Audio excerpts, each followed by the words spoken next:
afin de bien sécuriser l'accès aux différentes ressources de l'application, donc telles que la fonctionnalité d'ajout, donc de même pour la fonctionnalité de modification, la fonctionnalité de suppression.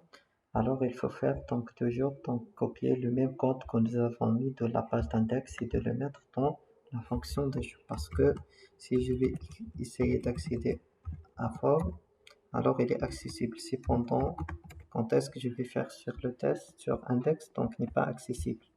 Donc je vais prendre donc ce bout de code et on va l'ajouter donc à la page qui s'appelle add étudiant form. Alors donc si je vais refaire le test, add étudiant form.php, add étudiant form, add avec 2T. Il faut faire donc n'existe pas une page avec ça. Alors comme vous voyez, il fait donc la redirection vers la page d'authentification. Donc de même, donc si je dois faire donc pour le cas de update étudiant form, update td form, alors il est accessible. Donc cependant, donc si je vais copier ce bout de code et je vais le mettre dans update OTD form,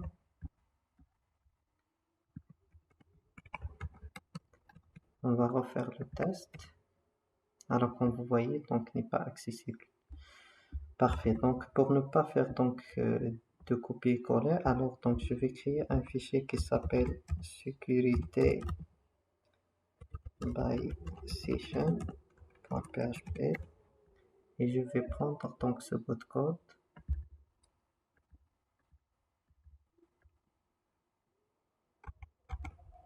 Je vais le mettre dans sécurité by session. Alors au lieu d'écrire donc tout ce bout de code là, donc je vais mettre seulement un requirements.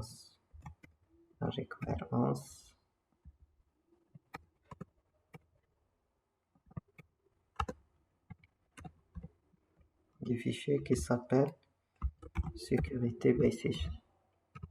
Donc de même pour le cas de add étudiant form et de même donc pour le cas d'index.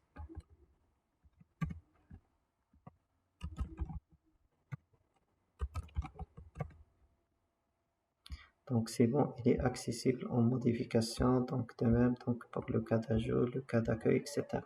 D'abord, il faut faire ce qu'on appelle la séparation des rôles, parce que donc je suis connecté en tant qu'étudiant ou bien en tant que professeur, donc toujours les fonctionnalités ils sont accessibles pour les deux types d'utilisateurs. Cependant, c'est pas le cas. Pour l'étudiant, on va laisser seulement la possibilité de consultation. Et pour le prof, on va faire donc la fonctionnalité d'ajout, suppression, modification. Donc je vais aller vers le navbar et je vais faire donc le test à ce niveau-là.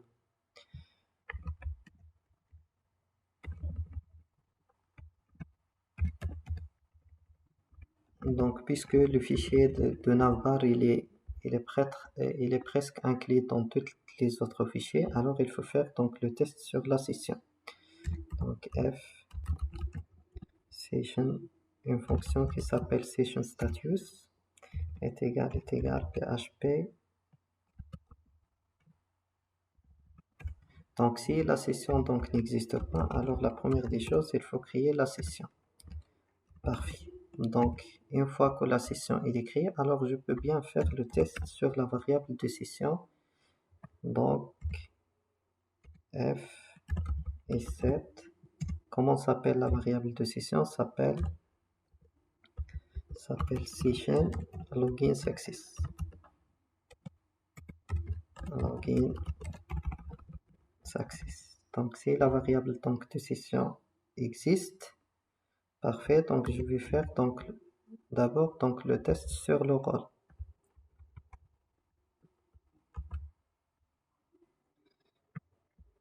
On va faire donc un f. Voilà, donc login success. Donc c'est une variable à deux dimensions et plus particulièrement donc l'attribut qui est égal à rôle.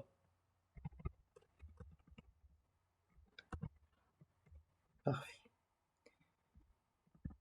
Donc je vais fermer l'accolade PHP et je vais faire donc l'ouverture donc d'une autre PHP.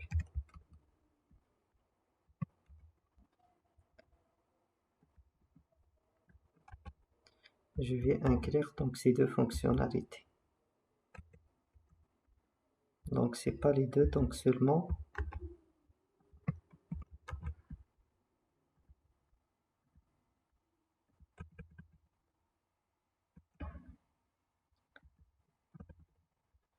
on va faire le test, déconnecter.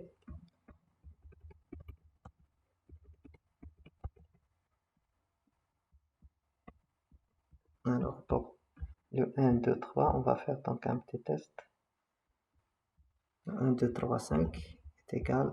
Alors il faut faire donc le test sur le rôle est égal quoi? Est égal prof. Comme ça. Alors comme vous voyez, la fonctionnalité d'ajout, il est bien disparaître. Afin d'afficher bien évidemment donc quel rôle donc de l'utilisateur qui est affiché, donc je peux bien mettre donc comme suit.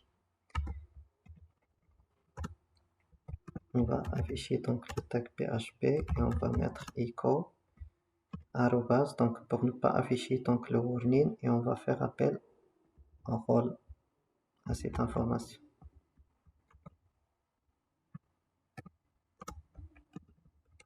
Donc comme suit. Alors donc l'étudiant qui est accessible. Donc de même pour le cas de l'étudiant, ils font enlever la possibilité de suppression et de modification. Cependant, on va faire le test donc sur le prof et on va voir est-ce qu'il est accessible en haut. Alors comme vous voyez la fonctionnalité pour le professeur, donc elle peut bien faire donc l'ajout d'un étudiant. Alors on revient. Alors il faut enlever donc de même donc ces deux fonctionnalités. Donc je vais prendre donc le même bout de code que nous avons mis à ce niveau-là et je vais l'intégrer dans la page d'index. Dans la page d'index et plus particulièrement à ce niveau-là.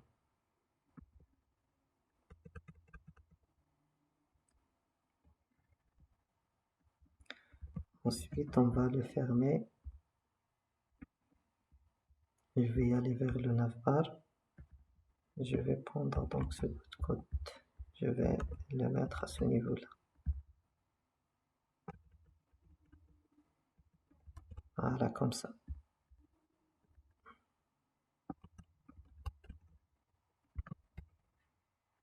Donc, comme vous voyez, ils sont bien disparaître. Donc, le même code, je vais l'ajouter donc sur cette colonne d'action.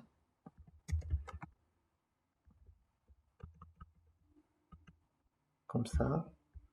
Donc, je vais prendre donc aussi ce bout de code et je vais l'intégrer à ce niveau-là, avant action. Voilà, parfait. Donc, le tableau, donc alors pour l'étudiant, pour le moment, il peut faire donc seulement la consultation. Cependant, si on va accéder avec le professeur, avec le rôle prof, alors il peut bien faire donc la modification, comme il peut faire donc l'ajout, comme il peut faire donc la suppression, etc.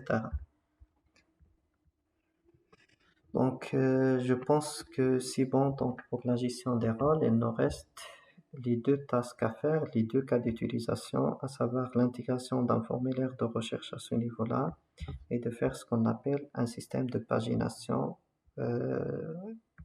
en dessous de la page. Ok, donc je vous donne un rendez-vous vers un autre vidéo afin de finaliser ces deux fonctionnalités.